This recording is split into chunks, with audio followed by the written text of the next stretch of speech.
ദിയമോൾ അങ്ങനെ അവസാനം ആ സത്യം മനസ്സിലാക്കിയിരിക്കുന്നു.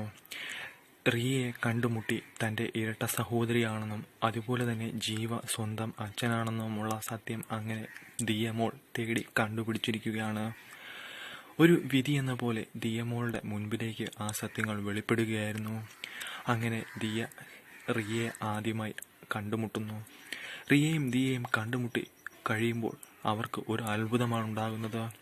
അതോടുകൂടി അവർ സംസാരിക്കുകയും അവർ ഇരട്ട സഹോദരങ്ങളാണെന്ന് മനസ്സിലാവുകയും ചെയ്യുന്നു.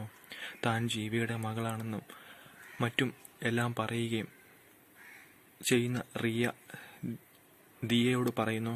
അങ്ങനെ ദിയ പറയുന്നു, ഞാൻ കാവ്യയുടെ മകളാണെന്ന്. അപ്പോൾ നമ്മൾ ഒരു അച്ഛനും അമ്മയുടെ മക്കളാണെന്നുള്ള സത്യം ദിയയും റിയയും തിരിച്ചറിയുകയാണ്.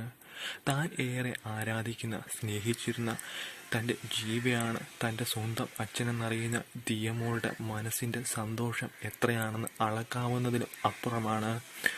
ആ കുഞ്ഞു മനസ്സിൻ്റെ സ്നേഹവും സന്തോഷവും കരുതലും ജീവ അറിയുന്നു. അങ്ങനെ ജീവ റിയയെ കാണാൻ എത്തുന്നിടത്ത് ദിയയെ കണ്ടുമുട്ടുന്നു.